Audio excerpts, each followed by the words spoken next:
Mr. President, I speak to you from Geneva, and wherever you are in the world, we have all been watching the military offensive in Ukraine with a sense of disbelief and horror. As we all feared, civilians are already paying the price.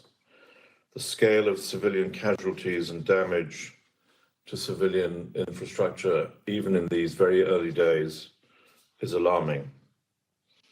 Humanitarian needs are growing at an alarming pace in the hardest hit areas. Civilian children, women, and men have been injured and killed. Homes have been damaged and sometimes destroyed.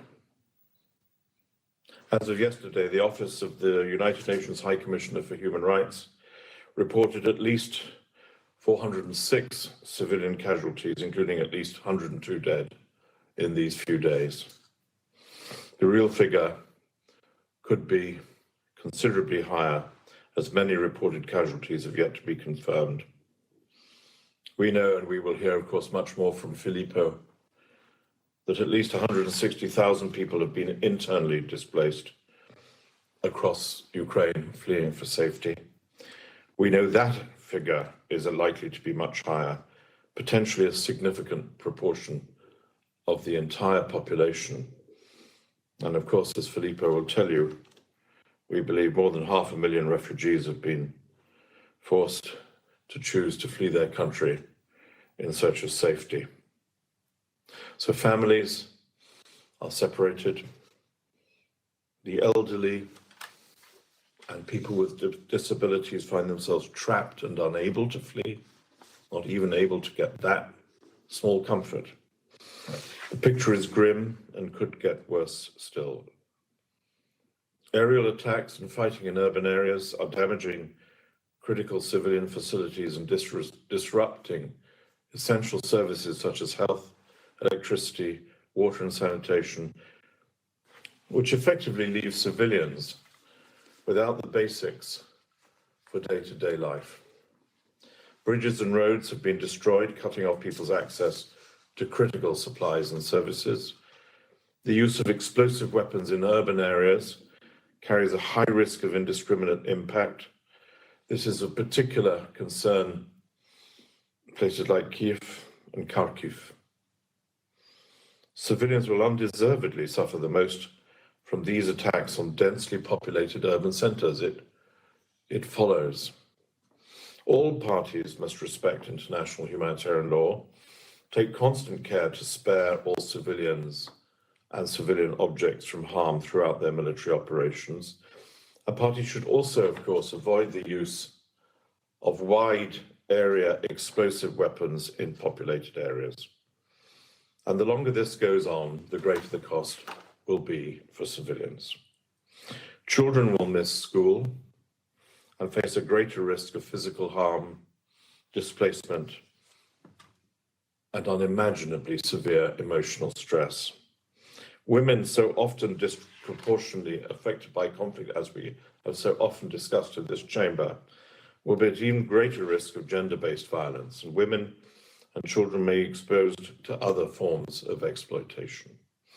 The economy of Ukraine could implode, which will further exacerbate humanitarian needs and create a ripple effect that travels far beyond Ukraine's borders. Already the upheavals in recent days are deepening a pre-existing humanitarian crisis. 8 grueling years of conflict in eastern Ukraine had already left 3 million people in need of humanitarian assistance on both sides of the contact line in the Donbass region. And it goes without saying that humanitarian needs are now much greater, including the large-scale displacement to which I've already referred, across and beyond the entire country, and not only in one region thereof. Humanitarian workers are doing their best to respond. The UN has expanded its humanitarian presence in Ukraine. We shall continue to do so. We're working to ensure we can scale up our operations as quickly as possible and we had been preparing for this for some time.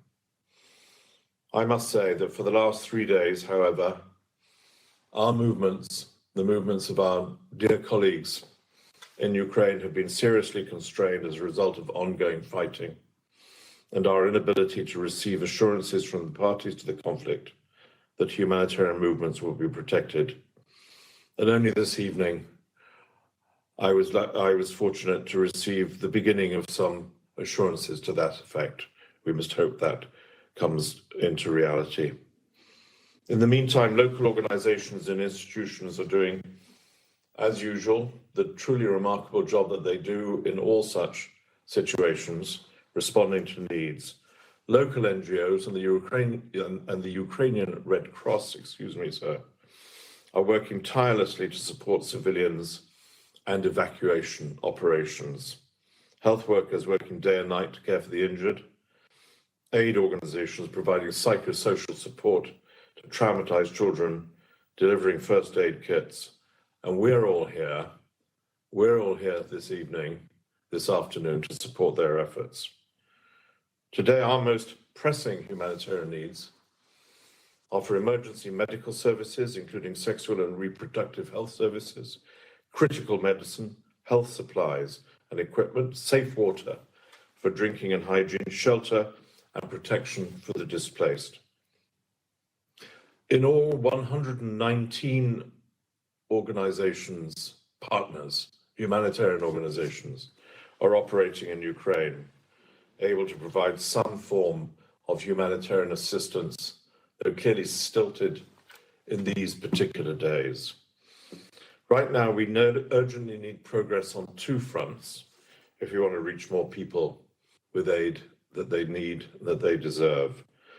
First, we need the assurances from parties to the conflict that humanitarian workers and movements will be protected, even during the most severe days of the conflict, and not waiting for the conflict to subside. Even now, even today, even yesterday, we need to provide those protections to those workers to do the job that they want to do.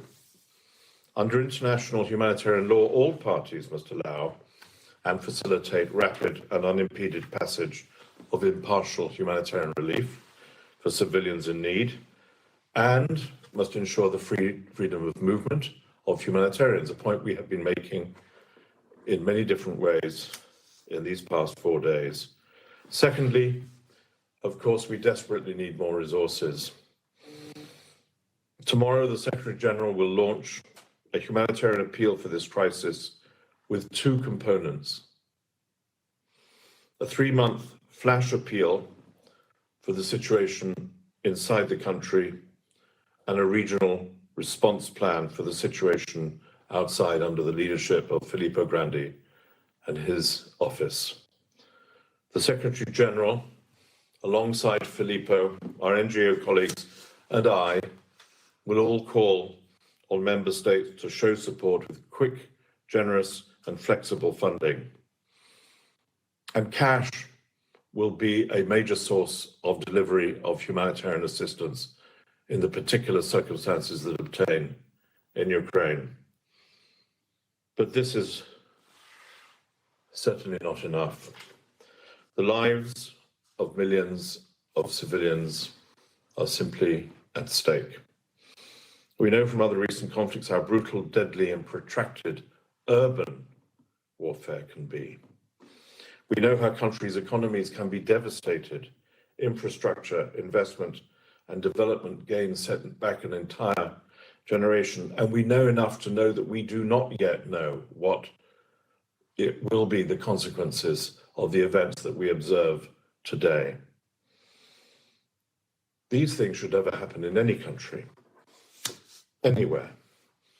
Every effort, of course, must be made to de-escalate the conflict.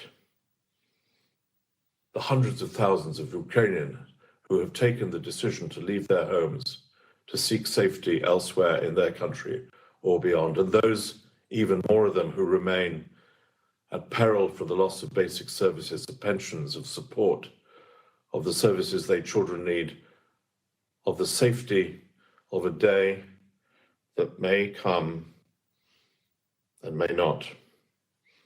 I reiterate finally, Mr. President, the Secretary General's call for the only thing that we must all pray for, an immediate cessation of hostilities.